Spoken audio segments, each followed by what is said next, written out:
तो आज अपने बेहद प्यारे प्यारे सब्सक्राइबर की पुरज़ोर फरमाइश पर आप लोगों से शेयर करूंगी एक बहुत ही मज़े की रेसिपी जिसमें ऑयल तो बहुत ही कम यूज़ होगा और ये खाने में इतनी टेस्टी बनेगी ना कि बाज़ार से पिज़्ज़ा लेना और खाना भूल जाएंगे। बिस्मिल्लाहिर्रहमानिर्रहीम। अस्सलाम वालेकुम। खुश रहें, आबाद रहें, जहाँ भी रहें हैप्पी रहें और हेल्दी रहें। तो मैं हूँ फ़ाइज़ा और वेलकम करती हूँ आपको चटपटे पकवान में। आज जी बनाएंगे होममेड पिज़्ज़ा पाई, बाज़ार से 100 गुना बेहतर। इतनी सॉफ्ट सी ये डो बनेगी कि आपके मुंह में घुलती जाएगी। तो रेसिपी को एंड तक देखें। रेसिपी अच्छी लगे तो लाइक कर दें, चटपटे पकवान को सब्सक्राइब भी कर लें। तो चलें जी जल्दी से रेसिपी स्टार्ट कर लेते हैं। मज़ेदार सी पिज़्ज़ा पाई बनाने के लिए सबसे पहले तो पिज़्ज़ा डो बनाएंगे, क्योंकि इसको राइस होने में टाइम लगता है। 1.5 कप मैदा ले लें, छान लें और एक बोल में शामिल कर दें। 1/2 टेबल स्पून नमक, 2 टेबल स्पून इसमें शामिल करेंगे कुकिंग ऑयल के और इसमें डालेंगे 1/4 टीस्पून नमक। इसके अलावा मैं डालूँगी इसको मज़ीद क्रीमी करने के लिए मिल्क पाउडर तकरीबन 1.5 टेबल स्पून। नीडो या नेस्ले बुनियाद कोई भी ले लें, बस एवरीडे नहीं डालना। डो को फुलाने के लिए मैं इस्तेमाल करूंगी यहाँ पर इंस्टेंट ईस्ट का, हर जगह से मिल जाती है और बहुत ही आसानी से मिल जाती है। 1/2 टेबल स्पून डालेंगे और पहले हाथों की मदद से अच्छे तरीके से मिक्सिंग कर लें। तो तब हम इसे गूंदेंगे नीम गर्म पानी से। थोड़ा थोड़ा करके पानी शामिल करें और आपने एक नॉर्मल सी डो गूंद लेनी है, जैसे नॉर्मल रोटी चपाती के लिए हम डेली गूंदते हैं।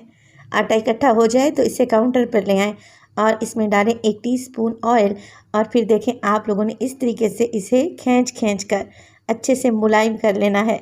बहुत सारे कमेंट आते हैं कि पिज़्ज़ा की डो फूलती नहीं है, तो उसकी वजह यही है कि आप लोग इसे अच्छे तरीके से नहीं गूंदते।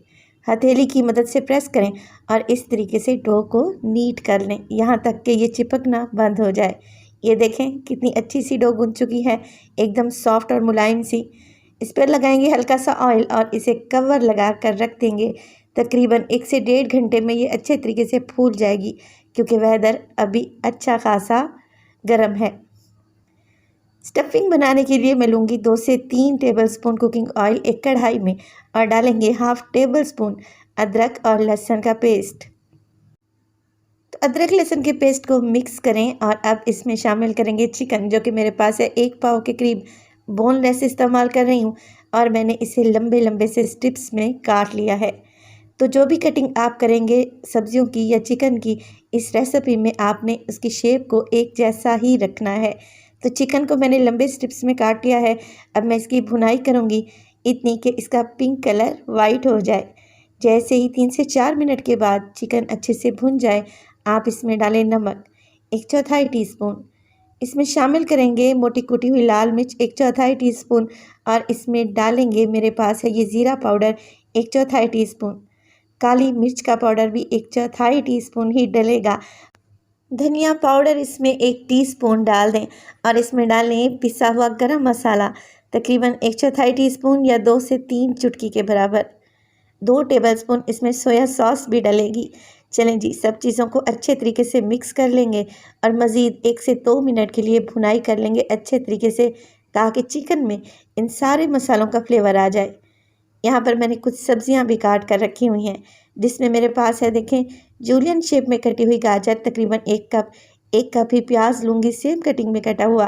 और यहाँ पे 2 कलर की मेरे पास है शिमला मिर्चें, येलो और ग्रीन। तो आप लोगों के पास जो यहाँ पर अवेलेबल नहीं है उसको आप स्किप भी कर सकते हैं। सारी सब्जियों को शामिल कर देंगे चिकन में। तो येलो कैप्सिकम यहाँ पर मेरे पास रखी हुई थी, तो मैंने अच्छे कलर के लिए डाल दी है। आप चाहें तो इसे स्किप भी कर सकते हैं। फ्लेम को थोड़ा सा हाई कर लें और सब्जियों के पानी को ड्राई कर लें, मगर सब्जियाँ यहाँ पर सॉफ्ट नहीं होनी चाहिए, ये हल्की सी क्रंची रहनी चाहिए। 2 से 3 मिनट के लिए ही भुनेंगे और फ्लेम को ऑफ कर देंगे। यहाँ पर डो हमारी अच्छे तरीके से सेट हो चुकी है, डबल हो चुकी है। आप देखें कितने अच्छे तरीके से फूल चुकी है। इसकी वजह यही है कि मैंने इसे बहुत अच्छे तरीके से नीट किया था।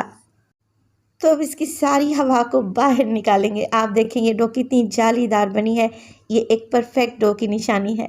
एक दफ़ा दोबारा से गूंदें और पेड़े को लेके आएँ काउंटर पर और इसको 4 हिस्सों में डिवाइड कर दें। तो यहाँ पर हमारी मज़ेदार सी चिकन चीज़ पाई 4 बनेगी इंशाल्लाह ताला 1.5 कप मैदे में। पेड़े बना लें और एक साइड पे रखते जाएं। रेसिपी आप लोगों को ज़रा सी भी अच्छी लगे, आप सब लोगों से गुजारिश है रेसिपी को लाइक कर दें और चटपटे पकवान को सब्सक्राइब भी कर लें। आप सब लोगों का बेहद शुक्रिया।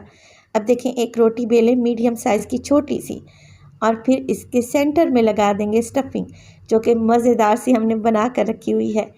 4 से 5 टेबलस्पून भर कर डालें और इसके ऊपर मैं ग्रेट करने लगी हूँ मोज़रेला चीज़। तो चिकन पिज़्ज़ा पाई बना रहे हैं तो चीज़ तो लाजमी डलेगी। 2 से 3 टेबलस्पून चीज़ डालें और फिर इस तरीके से रोटी को आपस में फोल्ड कर दें हाफ़ करके, यानी कि हाफ़ मून आप लोगों ने बना लेना है। अब एक कांटा लेंगे और इसके एजेस पर इस तरीके से इसको अच्छे तरीके से सील कर देंगे। उसी कांटे की बैक की मदद से इस तरीके से डिज़ाइन क्रिएट कर दें। और चलें जी, अब हमने लगा लिया है इसे बेकिंग डिश में, जो कि पहले से मैंने ग्रीस करके रखी हुई थी। अब चिकन पिज़्ज़ा पाई पर अच्छा सा कलर आए तो मैं इस पर लगा रही हूँ अंडे की जर्दी। अच्छे तरीके से लगा लें ब्रश की मदद से और इसके ऊपर डालें आप लोग कलौंजी या फिर आप सफ़ेद तिल भी डाल सकते हैं। चेरी टमाटो से इसे गार्निश करेंगे और ओवन को मैंने पहले प्री हीट करने रख दिया था, तकरीबन 10 मिनट पहले 180 डिग्री पर। ओवन में डालेंगे ये मज़ेदार सी पिज़्ज़ा पाई और इसे बेक करेंगे 20 से 25 मिनट के लिए। नीचे और ऊपर का दोनों रॉड मैंने ऑन किया है। माशाल्लाह से 25 मिनट के बाद आप देखें कितना खूबसूरत सा कलर आया है। हल्का सा ऑयल या फिर बटर ब्रश कर दें, जिससे शाइन भी आएगी और चिकन पिज़्ज़ा पाई सॉफ्ट भी बनेगी। माशाल्लाह से देखिए कितनी ज़बरदस्त सी पाई हमारी तैयार हुई है। मैं आपको तोड़ कर दिखाती हूँ ये कितनी क्रीमी और चीज़ी है। तो माशाल्लाह से आ रहा है ना आपके मुंह में पानी।